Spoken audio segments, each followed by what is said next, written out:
A lot of the love I had for wanting to be a part of the industry is not there anymore. I don't even associate myself with the industry, you know what I'm saying? I'm not an industry artist. I'm an artist in the industry. Ever since this entire Diddy mess started with Cassie suing him and then a whole lot of other people coming out of the woodwork with their own horror story against Diddy and people around him, more and more celebs have been named. And one of the names that keeps coming up is that of Jay-Z. Even 50 Cent said that Jay is hiding till the Diddy drama dies down because he doesn't want to be exposed. And now videos of DMX, one of the legendary rappers who was never afraid of exposing the dark secrets of Hollywood, are going viral on Twitter. And in several such videos, DMX literally tried to warn us about Diddy and Jay-Z's nasty dealings. If you want to rap or sing or whatever, don't become a part of the game. You know what? Listen to a song I called The Industry. And that pretty much explains, you know what I'm saying, what the shit is about. Okay, I see what's really good. You're trying to eliminate the competition. You know, because at first you retire, you know, then get me off the label, now you're back rapping again. Okay. I mean, it's all good. It's all good. But they made him jiggy and put him in suits and made them write lyrics for him and took all that publishing and DMX supposedly went after Diddy for allegedly manipulating and controlling his artists, and Jay-Z for dipping his toes and becoming friends with the shady big shots in the industry, the people behind the curtain that control everything. Puff told Craig Mott if he didn't change management, he wasn't with him no more. Craig wasn't getting rid of his management. Craig said, yo, listen here, man, I'm not changing my manager just because you want to. Puff said, yo, I ain't with that kid no more. Not at all. I was right there when he said that. Told Craig Mott, you don't change your management, I ain't. It got me wondering what exactly DMX must have witnessed while working with these two that got him shaken and broke his trust in the industry. So let me break it down for you. A lot of the love I had for wanting to be a part of the industry is not there anymore. I don't even associate myself with the industry, you know what I'm saying? I'm not an industry artist. I'm an artist in the industry. Like I said, Diddy's legacy and personal integrity have been shaken right from the foundation. Different allegations, lawsuits, and arrests are not going away. The rabbit hole he's dug for himself is just getting deeper. And now Jay-Z is getting plastered too. And get this, in an interview that recently surfaced, DMX publicly spilled some serious tea on Diddy, talking about how he grapes his artists, bending rappers over, and taking advantage of their talents and hard work. Well, you know, Locks got signed before I did. Even though I bought the Locks to our riders, you know, they got signed. They were a safer group. You know, Pop signed them. And it was a blessing and a curse because they were sure they were happy about getting signed first, and they were on the Benjamins and shit was going. But they made him jiggy and put him in suits and made them write lyrics for him and took all that publishing and like, damn. I'm glad I didn't, you know, like. You keep that, and we went to, like, so as they got signed, D was like, yo, if you like the Locks, like, X is like big dog, like, those are the Puffs, like, you luck.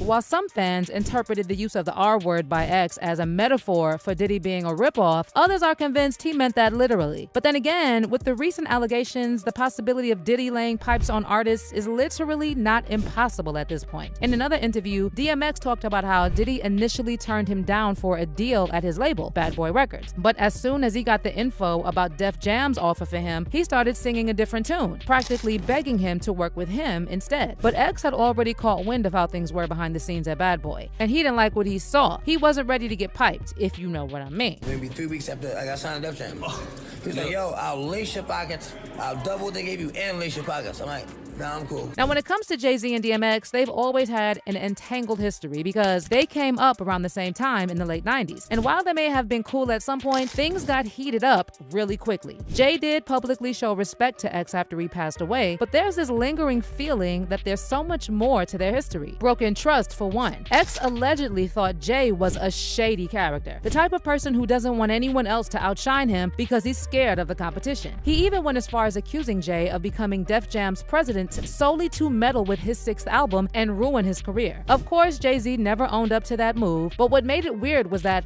right after X passed away on April 19th, 2021, Jay went on LeBron's show, The Shop, where he was asked about DMX's legacy and what he meant to him personally. There he talked about how he boycotted his first Grammy win for DMX, and how much respect he had for him, and how despite their maintaining their competitive edge over the years, it was all love. Just about like what he meant to the culture and maybe meant to you personally. By the way, the first time I boycotted the Grammys was for him. We both came out that year. He didn't get nominated. He dropped 2 albums, had 2 #1 albums in the same year. I remember that. They didn't even nominate him. I won that year for rap album. So my first Grammy win, I wasn't in. I wasn't even in the building because I boycotted him. So there was a competitive thing, but it was big love. He was so competitive with me. I never met a human being more competitive with me, like ever, not even my big brother. But Jay conveniently made it seem like DMX was the one playing the competitive game. Meanwhile, it was the other way around. In 2004, Jay-Z became the president of Def Jam Records, and according to X, that's the moment everything went down. DMX had been the biggest act, the face of Def Jam Records, dropping back-to-back #1 albums between '98 and '03. 5 different albums in total. And you would agree that that level of consistency alone should have earned him some level of respect in the company. But the moment Jay became president, X claimed he tried to throw a wrench on his 6th album titled Year of the Dog, meddling with its release. You know, like I said, I had the crazy track record, Def Jam, everything was good. You know, I go to do the 6th album, and you know, Jay-Z became president. Yeah. You know, when he first got the job, he hit me with the call like, yo, dog, DMX is running the building, like, yo, you good? Finish the album, shoot the video. What happened? Shit didn't, you know, we don't know. What you mean you don't know?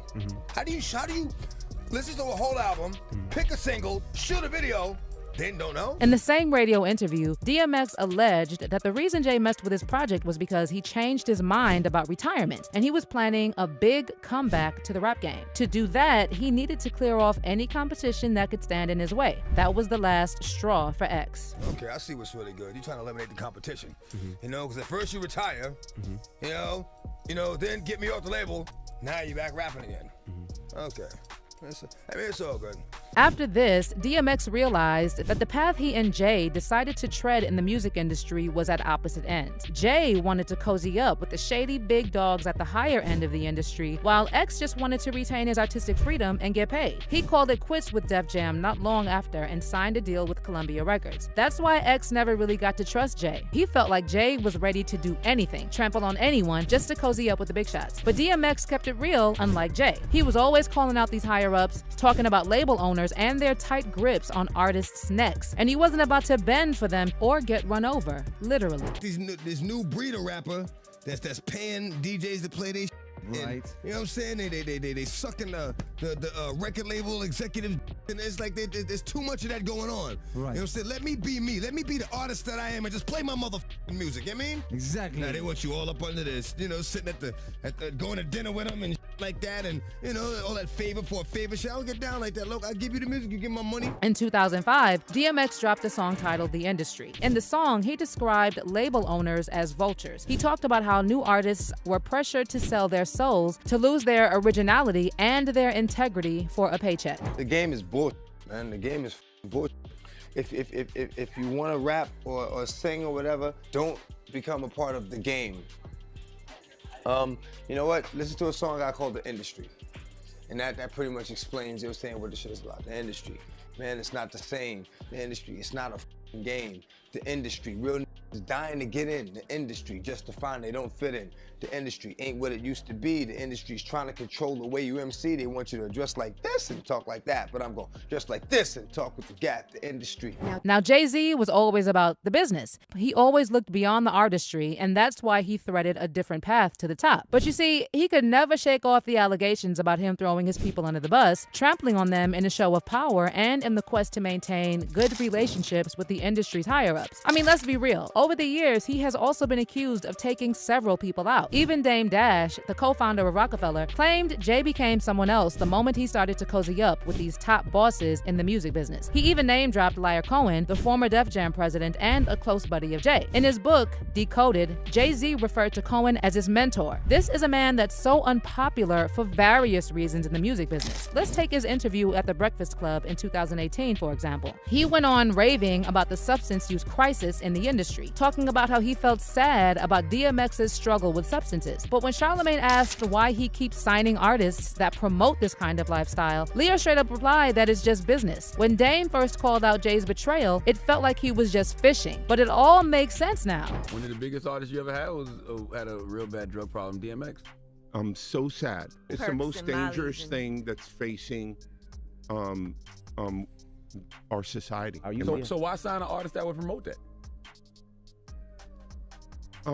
Because I already answered that question. You weren't paying attention. She asked me talent or issues, and I said talent. But I have to. I can't give up on people. But I'm saying that's hypocritical though.